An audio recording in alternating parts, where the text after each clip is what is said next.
Yeah.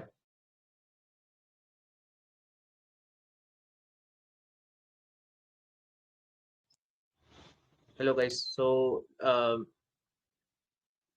we are starting a current affair discussion of 3rd October.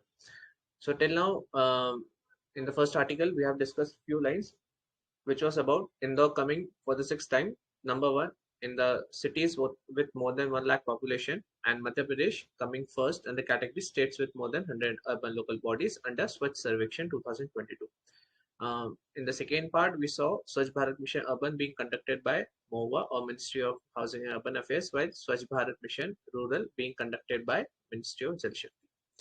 About Swachh Sarvekshan Awards. So it is the world's largest urban sanitation and cleanliness survey conducted by MOVA under the ambit of SBM Urban since 2016. It started out with the assessment of 73 cities, but now the assessment has widened to 4,354 cities. The 2022 Swachh Survekshan emphasized on end-to-end digital monitoring, Swachh City Technology Challenge, which was about innovating solutions from citizens, startups, etc., and gender and social inclusion for the sanitation and COVID-19 response with focus on municipal frontline workers, etc. Now, the awards were also announced recently. Which one? The Swachh Sarvekshan Gramin, alongside Swachh Sarvekshan Urban. SSG is an annual national ranking of all districts and states of India on the basis of following quantitative and qualitative sanitation parameters, which involves direct observation, citizen feedback, service level, progress.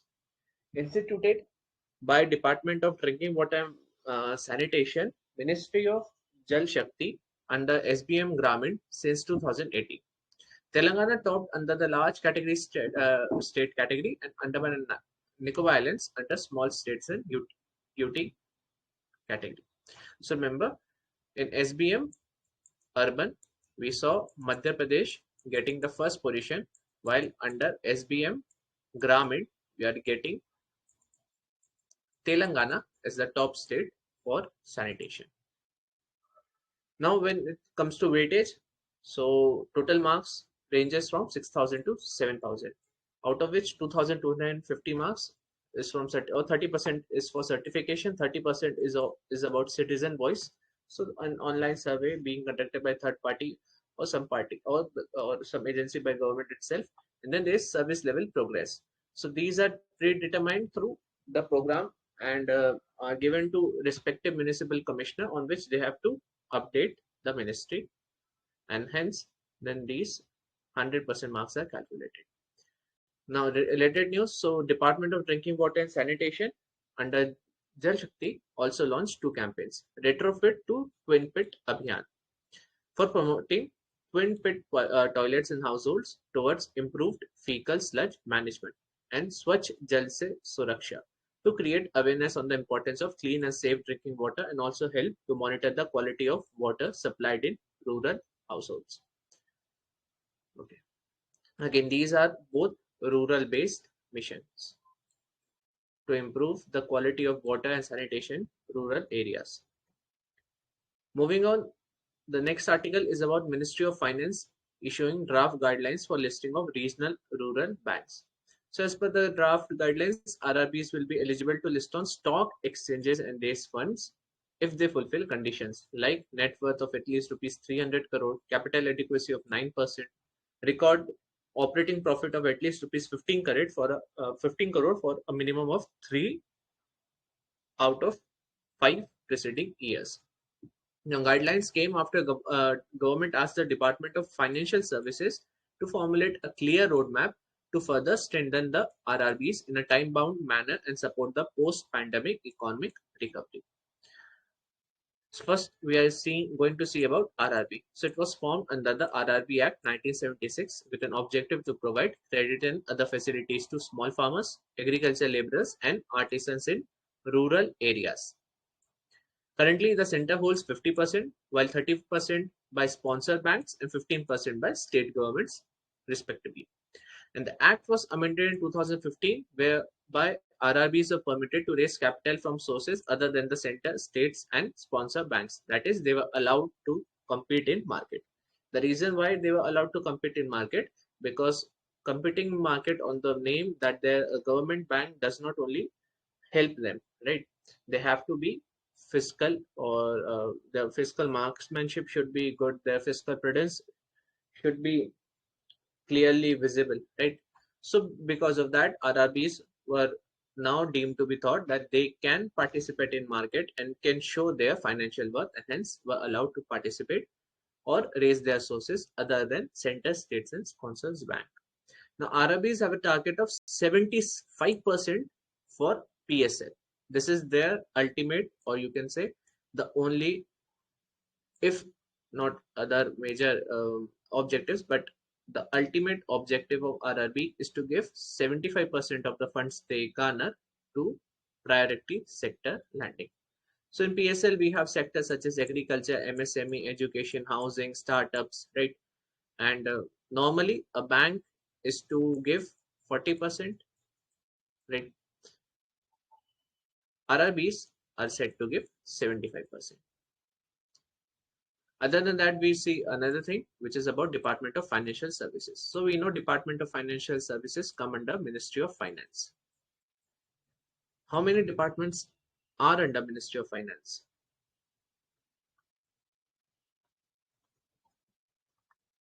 Any idea?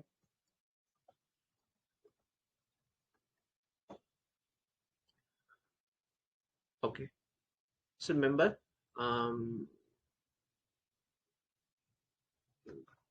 when we talk about Ministry of Finance, there are two specific functions that you can connect with finance, which are revenue and expenditure, right? So there are two additional departments, which are Department of Expenditure, Department of Revenue.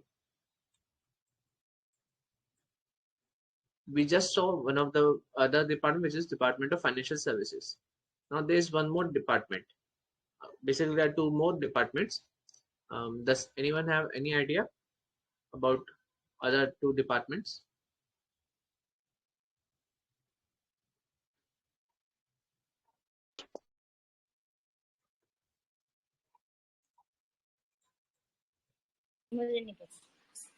Master ji, mummy मैंने एक दिन सपने में अपनी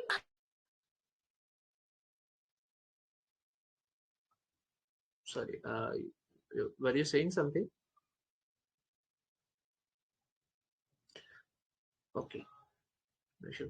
Okay, so the other departments that comes under Ministry of Finance are Department of, we saw Financial Services, Department of Expenditure, Department of Revenue. Now we are saying Departments of Economic Affairs. Then we have Department of Public Enterprises, which was formed recently. And the fifth department was Department of Investment and Public Asset Management, or simply DPAT. So these Ministry of Finance till 2021 had these five departments, which were DPAT, Department of Financial Services, Department of Expenditure, Department of Revenue, and Department of Economic Affairs. And recently it got an addition in form of Department of Public Enterprises, which came from I think Consumer Affairs. Okay, sorry, Ministry of Commerce and Industry. Sorry, from Ministry of Commerce and Industry. Okay, so this was all about the Ministry of Finance and RRB. Now, challenges which are being faced by RRB in post-COVID-19 world are procedural rigidities. So as we saw, 50% is held by bank, 35% by sponsor bank, and 15% by state banks. So there would be some sort of regulations or some sort of minimum guidelines that they have to follow from both center and state. So there is some procedural rigidity. Then come haste and lack of coordination in branch expansion. The worry of running a single RRB branch bank branch is much more than expanding it, right? So when they are succeeding in running RRB branch, they think very less often about expanding it, right? So there is always a lack of coordination in expansion. Then they have difficulties in deposit mobilization, that there are many people who want to take loans, but when it comes to take back loan from them in rural areas specifically, because the motive of RRB again was what? It was established ultimately to give the fund they garner in priority sector lending. How much? 75%. In where? Rural areas, right? Remember, 75% of PSL in rural areas. This is what the target of RRB is. And due to this, when they are coordinating with rural areas, it becomes very tough to take back their money or even send their signal to lend out some money to. So they have old people or old customers whom with they are having relationship from years, and they are able to only garner or lend money to those people. And when it comes to take back the money, because they have relationships of years, it generally does not uh, turn out to be positive. Then we have urban orientation of staff. So the selection of RRB is through a central exam conducted by IBPS. Yes, IBPS RRB. So when we the candidates or aspirants sitting in IBPS RRB are sitting because they want a bank job. But this bank job is more about rural areas, and because the people who are being selected are mostly from urban areas, or when they have to prepare, they have to go to in urban areas. There is a clear-cut urban orientation or urban characteristic of staff, which does not bode well with rural customers. And then finally, we have slow process in lending activity. So because we have less dialogues, we have less communication due to geospatial reasons or due to cultural divide, the lending process also sees a roadblock. So these are all challenges being faced by RRBs pre-COVID-19 world and in post-COVID-19 world. Okay, so this was all about RRBs and Ministry of Finance. Now let's move on to the next article, which is about scientists finding link between fast melting Arctic ice and ocean acidification. So a team of researchers has flagged changing chemistry of western region of the Arctic Ocean after discovering acidity levels increasing 3 to 4 times faster than ocean waters elsewhere. The team identified a strong correlation between the accelerated rate of melting ice and the rate of ocean acidification. Accelerated rate of melting ice and the rate of acidification. So what is ocean acidification?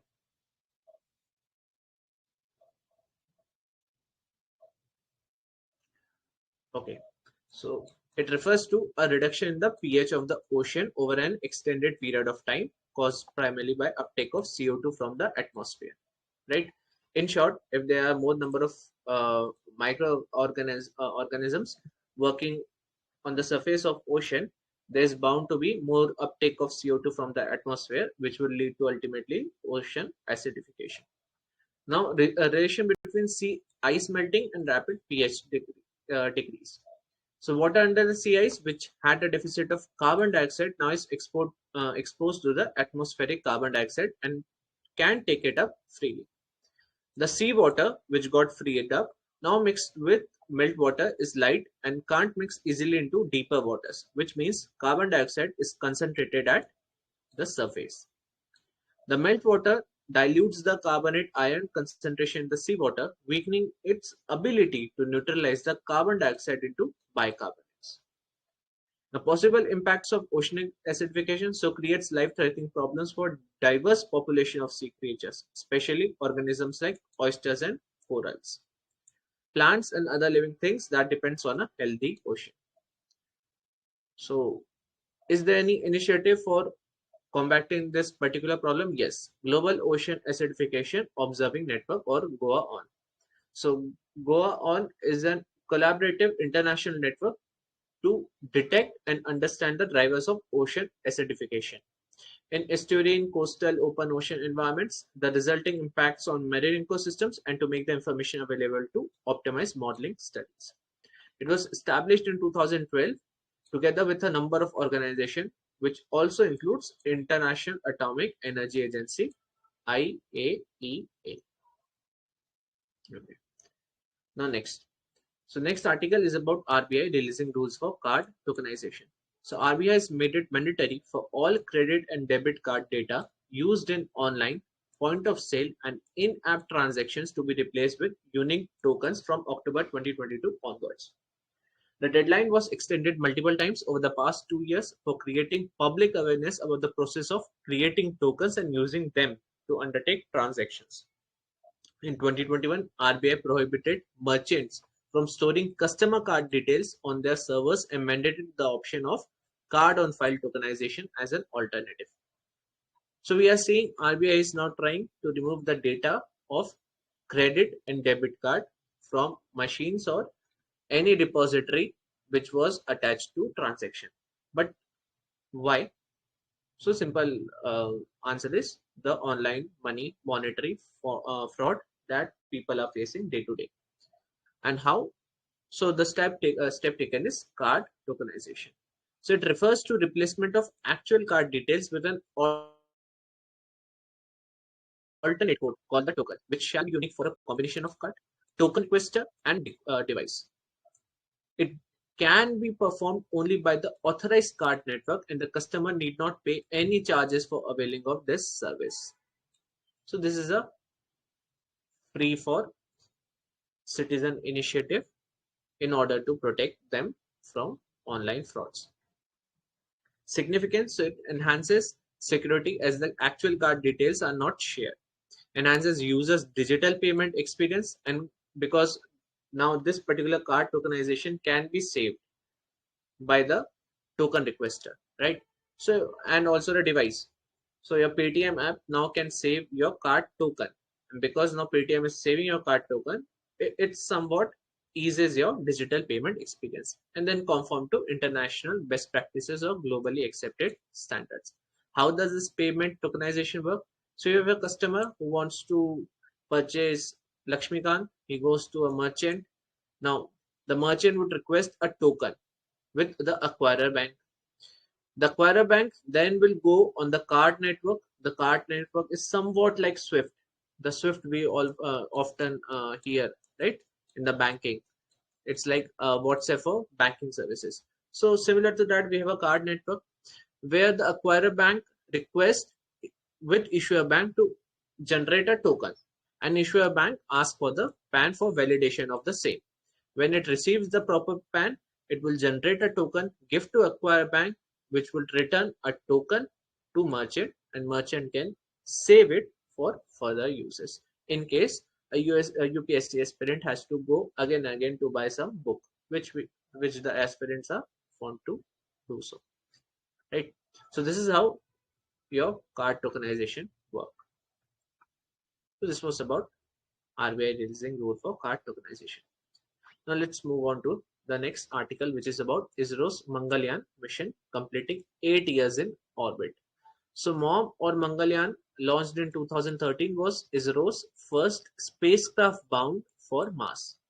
The spacecraft successfully entered Mars orbit in 2014, making ISRO only the fourth space agency in the world to do so. Prior to India, United States, Soviet Union and European Space Agency had successfully explored Mars. The Mangalyaan was launched using PSLV C-25. Instruments included were Mars Colors Camera, Methane Sensor for Mars, Mars Exospheric Neutral Composition Analyzer. Objective of Mangalyaan: to explore Martian surface features, mineralogy, morphology, and atmosphere using indigenous scientific instruments, and to develop technologies required in planning, designing, management, and operations of an interplanetary mission. Key findings of Mangalyaan: so it has helped to prepare Martian atlas based on the images provided by the orbiter. So far, the Mars Color Camera orbiter has sent thousands of pictures totaling around 2 terabytes. Sent close distance images of Phobos and Deimos to moons of Mars. And it has discovered that dust storms on Mars can rise up to hundreds of kilometers. Other Mars missions. So China has launched Tianwen-1, the Mars orbiter, and Zhurong, the Mars rover. USA, it launched Mars Pathfinder, Mars Odyssey, Mars Exploration rover, and finally Opportunity, which was the Mars exploration rover, and then it was followed up with a Mars 2020 Perseverance rover. ESA, it launched Mars Express and ExoMars along with Russia, and UAE became the first country in the West to launch a space mission called Hope Orbiter to Mars. So these were all about Mars mission. Moving on, we have an avalanche occurred in the Kedar Peak area of the Chorabari glacial region, Rudraprayag. So Chorabari Bama Glacier is situated in the Ghadwal Himalayas of Uttarakhand. One of the two snouts of this glacier serve as prominent source of the Mandakini River, which is a tributary of Alaknanda River. Avalanche is a rapid downslope movement of large detached mass of snow, ice, and associated debris such as rocks and vegetation. Major reasons for avalanches: snowstorm, heavy snowfall and precipitation during the summer months, vibration of movement, warm temperature, and human activity like developing communication routes, development of winter tourism, etc. Impacts of avalanches, so damages to life and property, flash floods, impact utilities and communication, etc. There are two main types of snow avalanches: sloughs and slabs. Slough avalanches, they occur when the weak layer of a snowpack is on the top. A slab avalanche occurs when the weak layer lies lower down in a snowpack. NDMA guidelines, so it aims to reduce the enormous destructive potential of landslides and minimize the consequential losses by institutionalizing the landslide hazard mitigation efforts. In the guidelines, 9 major areas have been identified for systematic and coordinated management of the hazards. So this is by NDMA. Management of landslides and snow avalanches. So there should be a landslide hazard vulnerability and risk assessment, multi-hazard conceptualization, landslide remediation practice, research and development, monitoring and early warning systems, knowledge network and management, capacity building and training, public awareness and education, emergency preparedness and response, and regulation and enforcement. Now this was given for landslides and snow avalanche, but you can replace it with any other disaster in order to write an answer in mains. So let's say we have to manage floods. So you could simply write flood hazard vulnerability and risk assessment, multi-hazard conceptualization, flood remediation practice, research and development, monitoring and early warning system, knowledge network and management, capacity building and training, public awareness and education, emergency preparedness and response, and regulation enforcement. So in short, this is a very good flow chart or hub and spoke model for remembering guidelines for any disaster by NDMA. Okay. Now let's move on to the prelims bit. So we have Nord Stream pipeline.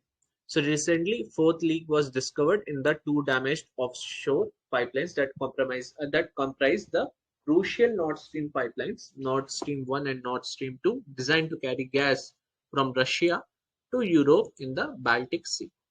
So Nord Stream 1 is a 1,224 kilometer underwater gas pipeline running from Vyborg in the northwest Russia to Lumbin in northeastern Germany via the Baltic Sea. Nord Stream 2 runs from Osterluga in Russia to Greifswald in Germany through the Baltic Sea.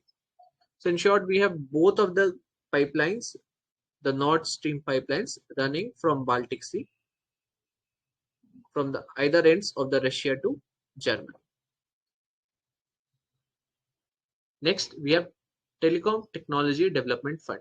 So USOF, which was Universal Service Obligation Fund, a body under Department of Telecommunication, has now launched TDF. Objectives: it funds R&D in rural specific communication, forms synergies among academia, startups, research institutes, and industry, promote technology ownership and indigenous manufacturing, develop standards to meet countrywide requirements, and create the ecosystem for R&D, prototyping, etc. USOF aims at providing telecom facilities in rural and remote areas of the country It is funded through a universal access levy, which would be a percentage of revenue earned by the operators under various license. Next, we have Karaikal Port. So Karaikal Port defaulted on loans and was taken up for insolvency proceedings. Karaikal Port is located near the town of Karaikal in Union Territory of Pondicherry. It is an all-weather deep water port developed in a build, operate and transfer format and was commissioned in 2009. In last discussion, we saw some other models other than BOT model when it comes to infrastructure, such as hybrid, engineering, procurement and construction, right? And then there's transfer, operate, toll. So toll, operate, transfer. Now we have various digital initiatives of Defense Accounts Department, Ministry of Defense launched. We have Sparsh mobile app, an end-to-end solution to all pension-related processes. We have Agniveer Pay system to pay management for Agniveer. So we'll join the armed forces through Agnipath scheme. Then we have Darpan, which is a unified solution for third-party bill payment and accounting. And then we have Pay and Account Office of PAO Bharti. So through this, armed forces personnel will be able to get real-time data related to pay and allowances and claims. Personnel can also register their complaints on PAO Bharti. Next, we have NSCO, National Security Council. So it is the apex body headed by Prime Minister with the NSA as its secretary. The three-tier structure of the NSC comprises of Strategic Policy Group, National Security Advisory Board, NSAB, and National Security Council Secretariat. It was established in 1998. Its membership includes Ministry of Home Affairs, Defense, External Affairs, and Finance. Right. And the role is to advise central government on security-related subjects, including internal security, threats involving atomic energy, space, etc., counter-terrorism, counter-insurgency, etc.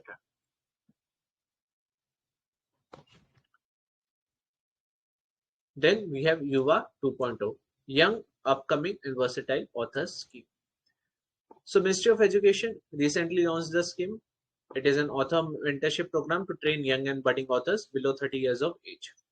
Its objective is to promote reading, writing, and book culture in the country and project India and Indian writings globally. Under the scheme, a total of 75 authors will be selected through an all India contest. Implementing agency, National Book Trust. It is continuation of the first edition of Yuva, which witnessed participation from budding authors in 22 different Indian languages and English. So why this statement is written over here, 22 different Indian languages and English?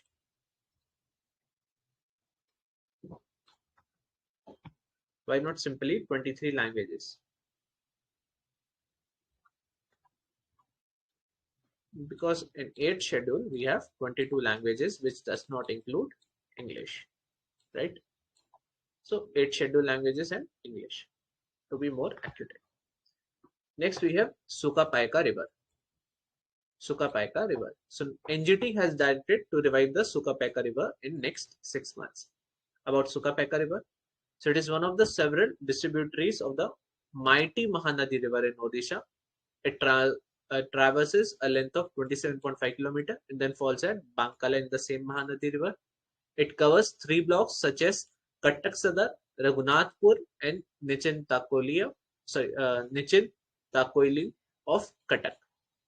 The mouth of the river was closed during the year 1950 for development of Taladanda canal system and for flood protection in the delta of Sukhapaka. Next, we have Shivalik Elephant Reserve. So Uttarakhand government announced repeal of the decision to denotify the Shivalik Elephant Reserve to expand the airport in Dehradun. Much of this reserve falls inside the protected areas such as Rajaji National Park, Corbett Tiger Reserve, which is soon going to be named as Ramganga Tiger Reserve. We have Nandor Wildlife Sanctuary and Sonanandi Wildlife Sanctuary. It is home to almost all of Uttarakhand's wild elephants, and it protects key patches and corridors that allow elephants to move from their habitats near the Yamuna River in the west to those in the Sharda River in the east. Finally, we have places in news about Burkina Faso. So recently, Burkina Faso witnessed a coup by military.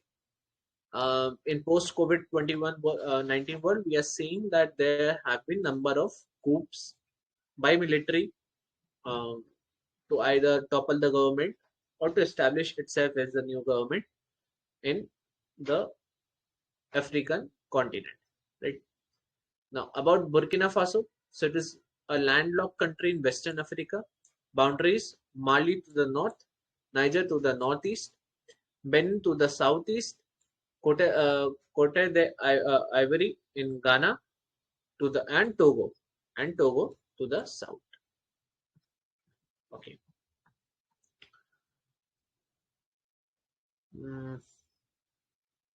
I had a question about this region, which I forgot. Sorry.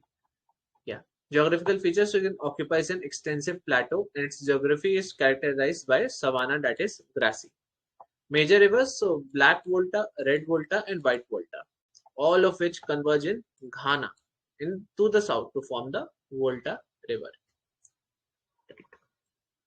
Okay, so this was all about today's current affairs. Does anyone have any doubt or any suggestion?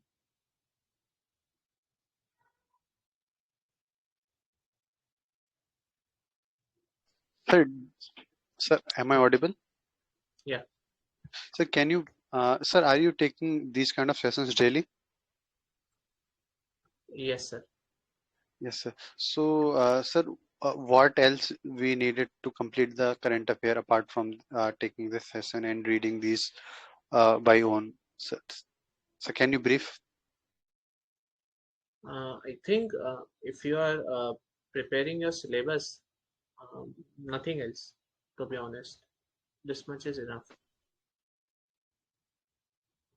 We need to cover the monthly magazine apart from this. No.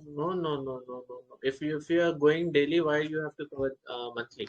Monthly current affairs is more about thematic discussions. So, for example, wait a minute. Do I have any? No, I have no monthly right now. But yeah, monthly is mostly about um, explaining you several topics that happened in that particular month. It is not about uh,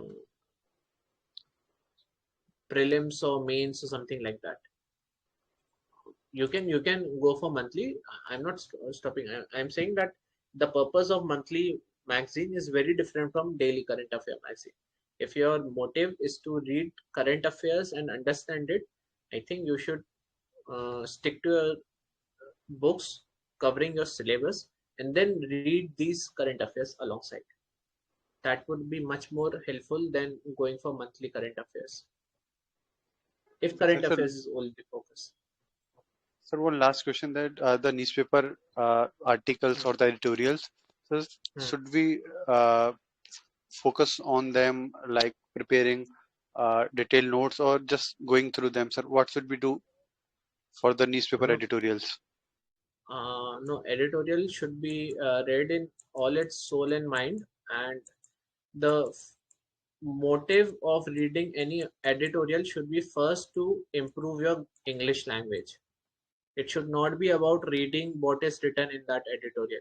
To be honest, editorial is nothing but a view from a person in a very crude sense. Crude way. If I say editorial is nothing but it's a view. It's sort of an essay about a viewpoint of a person, right? So when you are reading that particular editorial, always remember it is a viewpoint. It is not the truth. It is not the false. It is somewhat a distorted reality or of subjective reality of a person. Now, when you're reading the subjective opinion, the first thing should be in your mind should be about improving your English so as to understand what is written in that editorial. Because if you are not able to decipher the whole editorial, there's no sense in reading that, right? If I can't make up or if I can't you know a complete sense of what is written in front of me, then why I'm reading the editorial? Are you able to relate what I'm trying to say? So getting, sir. right? So whenever you read editorial, focus on understanding the English that is written over there. Second, now when you are reading an editorial, there should be a sort of views that you should have. I mean, previous to reading that editorial, you should have some subject matter in your mind about that particular topic on which you are going to read that editorial on. Like for example, tomorrow I am going to read an editorial on, say, Swachh Sarvekshan. I need to have a very basic understanding about what Swachh Sarvekshan is, or who is conducting Swachh Sarvekshan, what are the objectives of Swachh Sarvekshan, who came first in Swachh Sarvekshan, um, is it improving my country by releasing these Swachh Sarvekshan, right? Just give me a second. Just give me a second. Let me stop the recording because